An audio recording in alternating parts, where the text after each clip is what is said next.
Hi ಸ್ಪರ್ಧಾರ್ಥಿಗಳೇ, ಹಿಂದಿನ notification ಬಗ್ಗೆ ತಿಳಿದುಕೊಳ್ಳೋಣ ಬನ್ನಿ.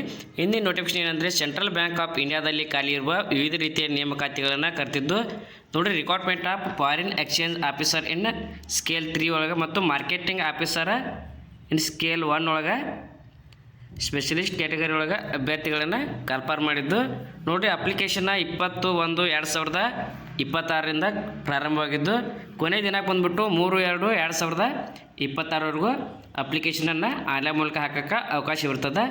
ಇನ್ನು ಎಕ್ಸಾಮ್ ಯಾವಾಗ ಇರ್ತಾವೆ ಅಂದ್ರೆ ನೋಡಿರಿ, ಆನ್ಲೈನ್ ಎಕ್ಸಾಮ್ ಇರುತ್ತೆ. ಇದು ಫೆಬ್ರವರಿ ಅಥವಾ ಮಾರ್ಚ್ನಲ್ಲಿ ಎಕ್ಸಾಮ್ ನಡೆಸ್ತಾರೆ. ಮತ್ತು ಇಂಟರ್ವ್ಯೂ ಮೂಲಕ ಸೆಲೆಕ್ಷನ್ ಇರುತ್ತೆ. ಅದಕ್ಕಾಗಿ ಅದು ಮಾರ್ಚ್ ಮತ್ತು ಏಪ್ರಿಲ್ನಲ್ಲಿ ಇಂಟರ್ವ್ಯೂನಲ್ಲಿ ಅಭ್ಯರ್ಥಿನ ಸೆಲೆಕ್ಟ್ ಮಾಡ್ಕೋತಾರೆ. ಮತ್ತು ಈ ಬ್ಯಾಂಕ್ನಲ್ಲಿ ಹುದ್ದೆಗಳು ಯಾವ ರೀತಿ ಖಾಲಿ ಇದಾವೆ ಅಂದ್ರೆ, ಈ ಬ್ಯಾಂಕ್ನಲ್ಲಿ ಖಾಲಿರುವ ಹುದ್ದೆಗಳು ಯಾವುವು ಮತ್ತು ಎಜುಕೇಷನ್ ಕ್ವಾಲಿಫಿಕೇಷನ್ ಯಾವ ರೀತಿ ಇದಾವೆ ನೋಡೋಣ. ನೋಡೋಕ್ಕಿಂತ ಮುಂಚೆ ಇನ್ವೈರನ್ ಚಾನಲ್ಗೆ ಸಬ್ಸ್ಕ್ರೈಬ್ ಆಗಿಲ್ಲ, ದಯವಿಟ್ಟು ಸಬ್ಸ್ಕ್ರೈಬ್ ಮಾಡ್ಕೊಳ್ಳಿ. ನೋಡಿರಿ, ಮೊದಲನೇದಾಗಿ ಫಾರಿನ್ ಎಕ್ಸ್ಚೇಂಜ್ ಆಫೀಸರ್ನಲ್ಲಿ ಖಾಲಿರುವ ಹುದ್ದೆಗಳು ಯಾವ ರೀತಿ ಅದಾವೆ ಕ್ಯಾಟಗರಿ ವೈಸ. ಎಸ್ ಸಿ ಅಭ್ಯರ್ಥಿಗಳಿಗೆ 7 vacancy, S T 3, O B C 13, EWS 5 ಮತ್ತು ಯುವ ಅಭ್ಯರ್ಥಿಗಳಿಗೆ 22. ಟೋಟಲಾಗಿ 50 ವೇಕೆನ್ಸಿಗಳು ಫಾರಿನ್ ಎಕ್ಸ್ಚೇಂಜ್ ಆಫೀಸರ್ ಹುದ್ದೆ ಖಾಲಿ ಇದ್ದಾವೆ. ಅದೇ ರೀತಿ ಮಾರ್ಕೆಟಿಂಗ್ ಆಫೀಸರ್ ಹುದ್ದೆ ಎಸ್ ಸಿ ಅಭ್ಯರ್ಥಿಗಳಿಗೆ 45, S T 22, O B C 81, EWS ಅಭ್ಯರ್ಥಿಗಳಿಗೆ 30, ಯುವ ಅಭ್ಯರ್ಥಿಗಳಿಗೆ 122. ಟೋಟಲಾಗಿ 300 ಮಾರ್ಕೆಟಿಂಗ್ ಆಫೀಸರ್ ಹುದ್ದೆಗಳು ಖಾಲಿ ಇದ್ದಾವೆ. ಅದೇ ರೀತಿ ಟೋಟಲಾಗಿ ಗ್ರ್ಯಾಂಡ್ ಟೋಟಲ್ ನೋಡೋದಾದರೆ ಫಾರಿನ್ ಎಕ್ಸ್ಚೇಂಜ್ ಆಫೀಸರ್ ಮತ್ತು ಮಾರ್ಕೆಟಿಂಗ್ ಆಫೀಸರ್ ಎರಡೂ ಹುದ್ದೆ ಸೇರಿಸಿ ಎಸ್ ಸಿ ಅಭ್ಯರ್ಥಿಗಳಿಗೆ 52 ವೇಕೆನ್ಸಿಗಳು ಖಾಲಿ ಇದ್ದಾವೆ. ಅದೇ ರೀತಿ ಎಸ್ ಟಿ ಅಭ್ಯರ್ಥಿಗಳಿಗೆ 25 ವೇಕೆನ್ಸಿ ಖಾಲಿ ಇದ್ದಾವೆ. ಇನ್ನು ಒ ಬಿ ಸಿ ಅವರಿಗೆ 94, EWS 35, ಯುವ ಅಭ್ಯರ್ಥಿಗಳಿಗೆ 144. ಟೋಟಲಾಗಿ 350 ವೇಕೆನ್ಸಿಗಳು ಸೆಂಟ್ರಲ್ ಬ್ಯಾಂಕ್ನಲ್ಲಿ ಈಗ ಹೊಸದಾಗಿ ಕನ್ಫರ್ಮ್ ಆಗಿದೆ. ಈ ಹುದ್ದೆಗೆ ನಾವು ಅಪ್ಲಿಕೇಶನ್ ಹಾಕಬೇಕಾದ್ರೆ ಎಜುಕೇಷನ್ ಕ್ವಾಲಿಫಿಕೇಷನ್ ಯಾವ ರೀತಿ ಐತೆ ಅಂದ್ರೆ ನೋಡಿರಿ, ಅಭ್ಯರ್ಥಿಯ ಕ್ವಾಲಿಫಿಕೇಷನ್ ಬಂದುಬಿಟ್ಟು full time graduation from all India council for technical ಎಜುಕೇಷನಲ್ಲಿ ಅಭ್ಯರ್ಥಿ ಎಜುಕೇಷನ್ ಮುಗಿಸಿರಬೇಕು. ಅಥವಾ university grants commission UGC approved ಮಾಡಿದ ಯೂನಿವರ್ಸಿಟಿ ಅಥವಾ ಕಾಲೇಜಿನಲ್ಲಿ ಅಭ್ಯರ್ಥಿ ತನ್ನ ಎಜುಕೇಷನ್ ಮುಗಿಸಿದ್ದು. ಇನ್ನು ಮ್ಯಾಂಡೇಟರಿ ಸರ್ಟಿಫಿಕೇಟ್ ಅಂತೇಳಿ foreign exchange operation from Indian institute of banking ಮತ್ತು ಫೈನಾನ್ಸ್ನಲ್ಲಿ ಸರ್ಟಿಫಿಕೇಟನ್ನು ಹೊಂದಿರಬೇಕಾಗಿರ್ತದೆ. ಇನ್ನು ಅದೇ ರೀತಿ ಅಭ್ಯರ್ಥಿಗೆ ಎಕ್ಸ್ಪೀರಿಯನ್ಸ್ ಇರಬೇಕು. ನೋಡಿರಿ, ಮಿನಿಮಮ್ 5 ವರ್ಷದ ಶೆಡ್ಯೂಲ್ ಕಮರ್ಷಿಯಲ್ ಬ್ಯಾಂಕ್ನಲ್ಲಿ ನೋಡಿರಿ 5 ವರ್ಷ ಶೆಡ್ಯೂಲ್ ಕಮರ್ಷಿಯಲ್ ಬ್ಯಾಂಕ್ನಲ್ಲಿ ಅಭ್ಯರ್ಥಿ ತನ್ನದೇ ಆದ ವರ್ಕ್ ಎಕ್ಸ್ಪೀರಿಯನ್ಸ್ ಹೊಂದಿರಬೇಕು.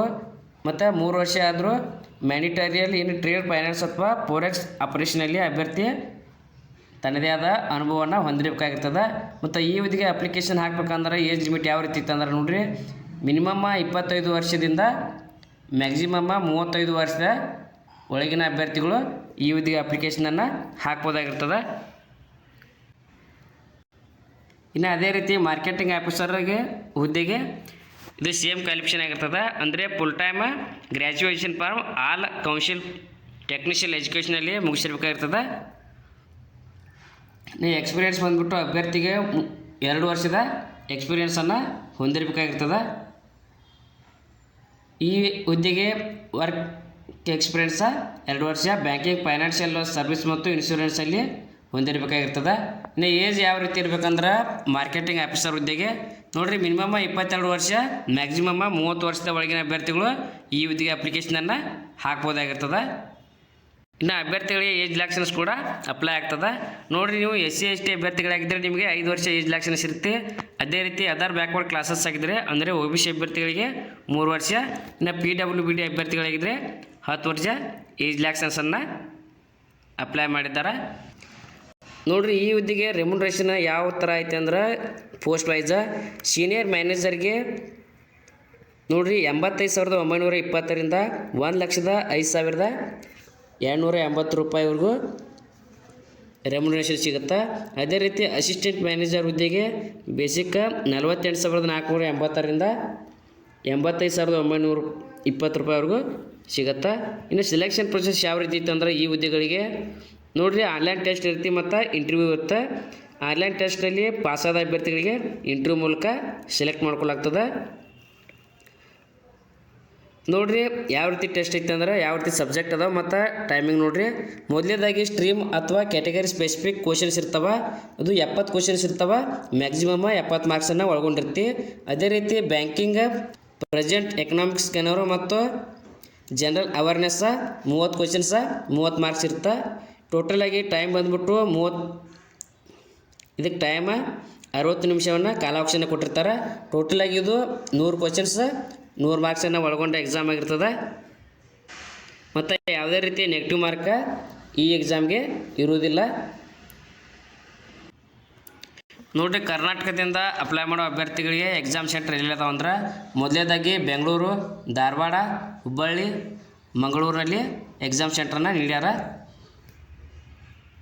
ಇನ್ನು ಈ ಹುದ್ದೆಗೆ ಅಪ್ಲಿಕೇಶನ್ ಹಾಕಬೇಕಾದ್ರೆ ಅಪ್ಲಿಕೇಶನ್ ಫೀ ಯಾವ ರೀತಿ ಇತ್ತು ಅಂದ್ರೆ ಕ್ಯಾಟಗರಿ ವೈಸ್ ನೋಡಿರಿ.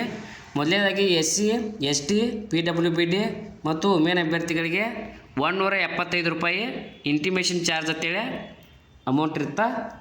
ಎರಡನೇದಾಗಿ ಎಲ್ಲ ಉಳಿದ ಕ್ಯಾಂಡಿಡೇಟ್ಸ್ಗೆ 880 ರೂಪಾಯಿ ಅಪ್ಲಿಕೇಶನ್ ಫೀ ಮತ್ತು ಇಂಟಿಮೇಷನ್ ಚಾರ್ಜ್ ಅಂತ ಅಪ್ಲಿಕೇಶನ್ ಫೀ ಇರ್ತದೆ. ಇದನ್ನ ನೀವು ಆನ್ಲೈನ್ ಮೂಲಕ ಪೇಡ್ ಮಾಡ್ಬೋದಾಗಿರ್ತದೆ. ನೋಡಿರಿ, ಯಾವ ರೀತಿ ಅಪ್ಲಿಕೇಶನ್ ಹಾಕಬೇಕಂದ್ರೆ ನೀವು 20/1/2026ರಿಂದ ಅಪ್ಲಿಕೇಶನ್ನ ಪ್ರಾರಂಭವಾಗಿದ್ದು 3/2/2026ವರೆಗೂ ನೀವು ಅಪ್ಲಿಕೇಶನನ್ನು ಆನ್ಲೈನ್ ಥ್ರೂ ಮಾತ್ರ ಹಾಕಬೇಕಾಗಿರ್ತದೆ. ನೋಡಿರಿ, ಅಫಿಷಿಯಲ್ ವೆಬ್ಸೈಟ್ಗೆ ಹೋಗಿ ಅಪ್ಲಿಕೇಶನನ್ನು ಹಾಕ್ಬೋದು. Thank you. ಇನ್ನೂ ಯಾರು ಚಾನಲ್ಗೆ ಸಬ್ಸ್ಕ್ರೈಬ್ ಆಗಿಲ್ಲ ದಯವಿಟ್ಟು ಸಬ್ಸ್ಕ್ರೈಬ್ ಮಾಡ್ಕೊಳ್ಳಿ. ಮುಂದೆ ಯಾವುದೇ ಜಾಬ್ ಬಗ್ಗೆ ನಾನು ತಿಳಿಸಿದಾಗ ನಿಮಗೆ ನೋಟಿಫಿಕೇಶನ್ ಮೂಲಕ ತಿಳಿದು ಬರುತ್ತದೆ.